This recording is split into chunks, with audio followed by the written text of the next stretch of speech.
me introduce to you a very, very special person, a very dear friend, amazing, amazing resource educator, Alicia. Are you there with us, Alicia?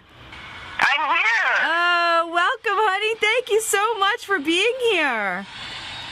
Hey, I'm so happy to be here. So your show is one of my favorite things to do every week. Oh, that's awesome. And I see you there in the chat room, and I get so excited when I see you, like, out there talking and watching, and I was in California, and I said, get Alicia on the phone. I want her with me this week. So it was fantastic. I'm so glad that you could make it. Awesome. Thanks for having me. Oh, great. You know, Alicia, we talk so much about, before I start, can you just tell us, a lot of people out there may not know about you or about your website, your business. Can you tell us a little bit about yourself and about your company? Yes, I would be happy to. Awesome. We have kind of a unique little situation with our team of moms/sisters, a woman powered. We like our girl power we got going on over here. But we have lots of kids, and we're interested in that natural living, trying to keep things as non-toxic as possible, and just doing the best we can. And anyway, several years ago, in 2006, we learned about BPA. Yes. And it was a little bit of an incidental situation with Joni. She's in the house, in the chat room. Yeah, hi, Joni. Where she went to the doctor, and she walked in, with a polycarbonate BPA-loaded bottle, and he was like, oh my gosh, you have to throw that away immediately. And so she called me. She said, I think I have a quack for a doctor. Somebody help me. Is this for real, or, should I just ignore this and move away from this doctor? Yeah. And, it turns out that he was just right on target. And the more I searched for information, the more concerned I became. And then I realized there really wasn't much help out there for parents. Yes. Learning how to locate plastics that were safe. Yes. So that's how the soft landing began. And we do all of our own research, confirming with the manufacturers what types of plastics they use. And, it's our mission to educate parents and make life easier for them. It's such a fantastic resource. I just want to acknowledge you, Alicia, for what you've put together and what a huge contribution that you're making for so many people out there and for the world. So I really acknowledge you for that. Yeah, it's really fantastic. We talk so much week by week, and so there's some new people here tonight. There's people who've been around since the beginning, and they know that so much of our conversation has to do with the things that we put into our babies' bodies or our children's bodies, because really that's going to have the ultimate effect on their health. And there's so many ways that toxins can enter the body, whether it's ingesting the food, eating something, ingesting it, whether it's their foods or formula, or the way that the skincare creams can diffuse through their skin and go through, right through from rubbing it right onto them. Last week we talked about organic mattresses and the whole idea of inhaling toxins and chemicals from breathing it in. And last and not least, there's injectables, and we've talked about vaccinations before on our show, and possibilities of what could possibly be contaminating some of the vaccines. And this is something that is a hot topic that we are going to be talking about very soon. Tune in, because I know everybody's waiting for that episode. But everybody knows I feel strongly about the research that needs to be done, and then the commitment to really finding out the truth for yourself and making good decisions. Tonight is about foods, and tell us a little, because I know there was a recent study that just came out, and tell us a little bit about what's going on and what we need to be thinking about. Okay, well, I think the one that is probably, in the forefront of most people's minds is a study that was done by the Breast Cancer Fund. Yeah. And, they're a great group of people. They have come out with, they basically spent 2 years on this study.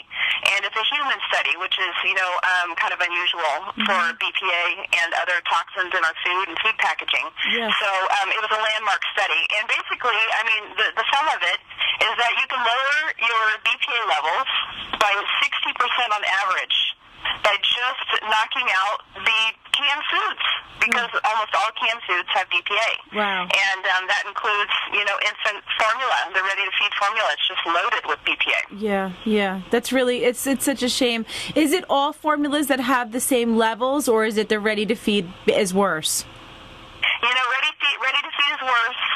because they're almost always packaged in aluminum cans. Not always. Even the plastic ones have the seal that goes across the top is lined with BPA. Yes. But they are, for some reason, EWG.org has done a lot of testing, the Environmental Working Group, and they've come away with some scary statistics, and I don't think that's set to change anytime soon. Yeah. But the main idea for parents is a better option is to choose powdered, because it doesn't absorb the BPA as much. Good. What about other foods? Like, what about the packaging? I know that's the big thing that we're looking at now is the type of packages that they're in. What do we want to look for, and what do we want to try to avoid? Okay, well, as far as BPA is concerned, it's pretty focused. You're really only going to find it in the linings of aluminum cans, or even it's just a little teeny bit in the lid of glass jars. So I still prefer glass packaged food any day over canned food. Now, there are a couple of companies like Eden Organics that have done an amazing job locating a new lining for some of their products. Yeah. The second kind of big player in this whole packaged food thing is phthalates, surprisingly enough. We heard about phthalates in toys, and they, CPSIA, the Consumer Protective oversees, that agency that oversees it, has been removing phthalates from toys, but, we haven't talked about packaging. So the key to finding out where in the world those phthalates are going to be is in a lot of the wraps that go around food. A lot of them are made from PVC. Right. And this gets a little tricky here. Yes. But PVC is full of all kinds of toxins. Yes. So we've got phthalates, leaching out of PVC food wrap. A lot of the meats and cheeses are full of phthalates. And so, what about like saran wrap, that type of thing? Amazingly enough, the home saran wrap, and I'm talking the kind you're going to buy and not commercial, but you bring it home, it's totally fine. Most of it's made from polyethylene. Oh, that's great. That's good to know. So I'm doing something good that we're most worried about. Yeah, fantastic. Good. That's good for most people to know. I think that there's just so many things out there that we don't think about when we're eating our foods. And, what about like the idea of like even just heating stuff in plastics, right? It breaks it down. Yes. A lot of people, that's one of I think the microwave and the dishwasher. Should we be using plastics, and that have to be one of the top questions that we receive on a regular basis. And the answer is don't microwave plastic. I don't see any reason for it ever to be microwaved. It just causes too many focused hot spots. Yes. And it breaks down the plastic. And even if it is BPA-free, plastic is still made with, chemicals. And we want it to be stable and to be bonded. Yes. And if you're constantly nuking it, you're gonna cause it to break down, and it's gonna eventually leach something, even if it's not BPA. So I say no to microwaving plastic.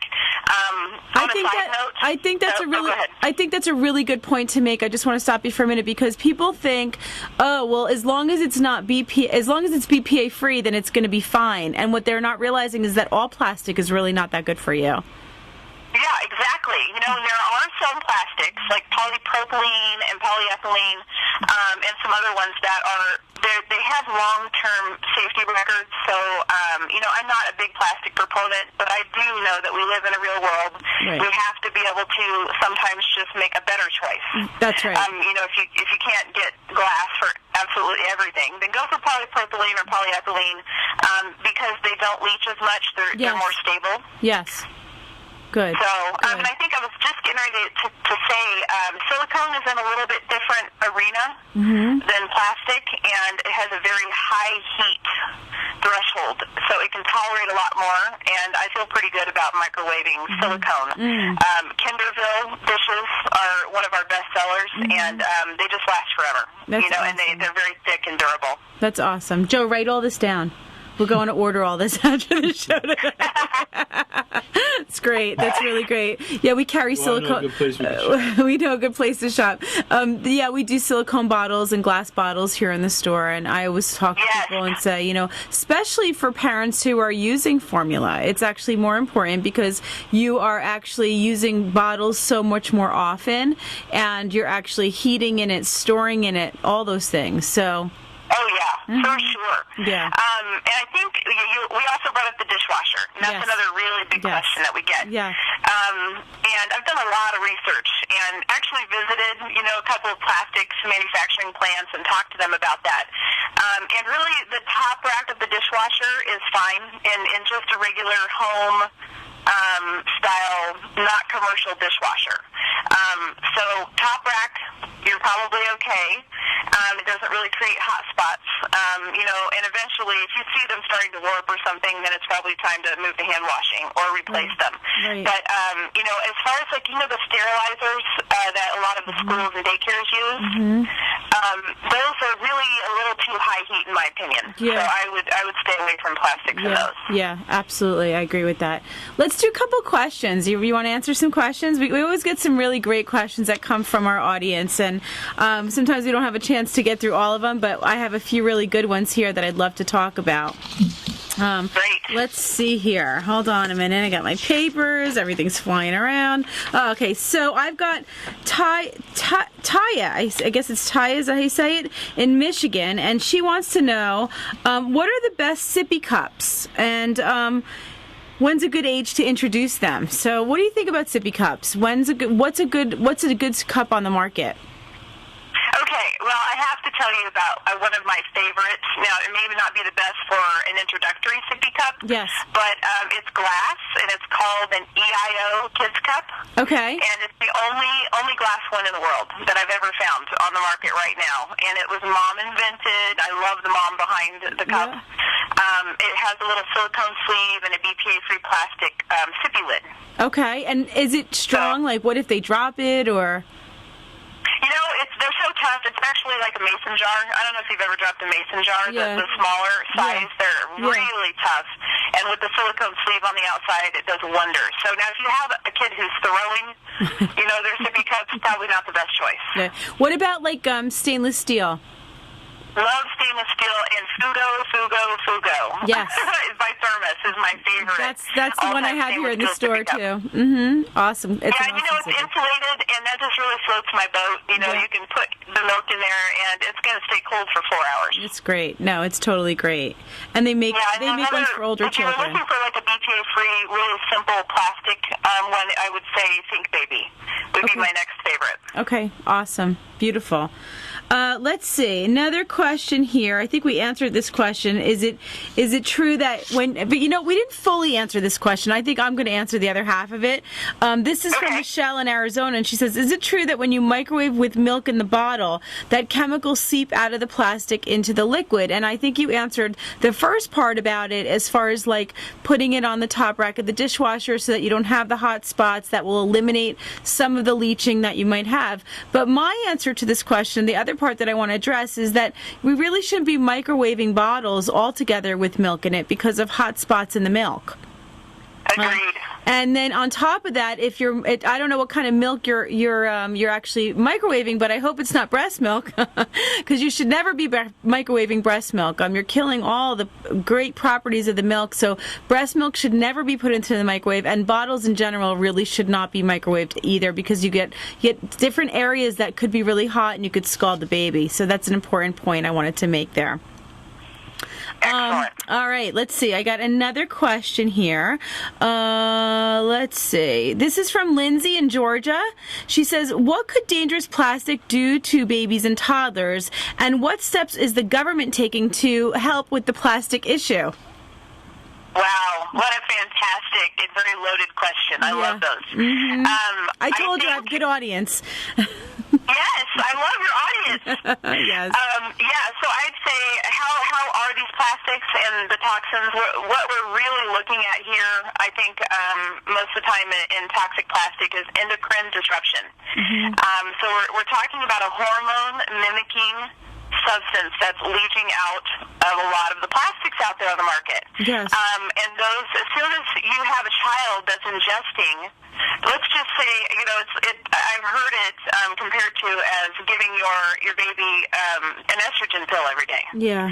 It's going to change things. It's going to put switches in the hormone communication processes. Yes. And, they're growing and developing at such a rapid rate, so much faster than adults. They're breathing more, they're eating more, they're sleeping more, they're metabolizing more. Right. So they're going to absorb more. Yeah. So that's how plastics affect us. That's what we're looking at. Yeah. It's really scary. And that's just it's only one area that they're getting all these hormones and estrogens from, Then you start looking at the actual foods and the meats that we're taking in and the milk and the eggs and everything else. And then you've got babies on soy formulas where, they're getting estrogenic effects from that. It's just they're getting bombarded in so many different directions. Oh, it's so true. And, I don't want to scare parents, but the idea here is to pick the big offenders that are easy to remove from your child's environment and do it. Yes. Just take steps to do it. Absolutely. I think that leads us into one of the questions that came in, which I thought was such a great question. This is from Melissa in New York, and Melissa wanted to know, where do I start to begin a non-toxic life? What's the easiest change that I can make if I just wanted to get started? Wow. I guess we all would focus on a couple of different things, but, I always look at, just like you said at the beginning, Shari, what goes on that baby and in that baby and around that baby.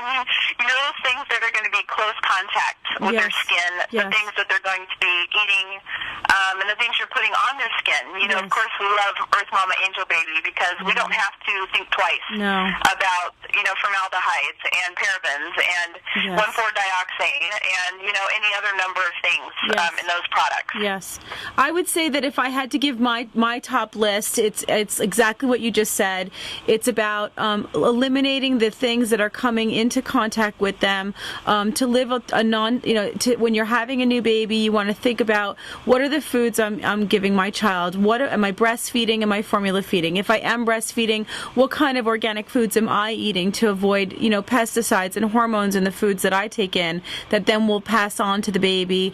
Again, the skincare products, the mattresses that they sleep on. These are all the most important things. And then, of course, cloth diapering as well. Yes, that's fantastic. That's exactly what I would say. Yeah. I mean, these are the easiest places to start with the biggest impact. Yeah, for sure. And if you can do those things, my gosh, you give your child that healthy advantage from the start.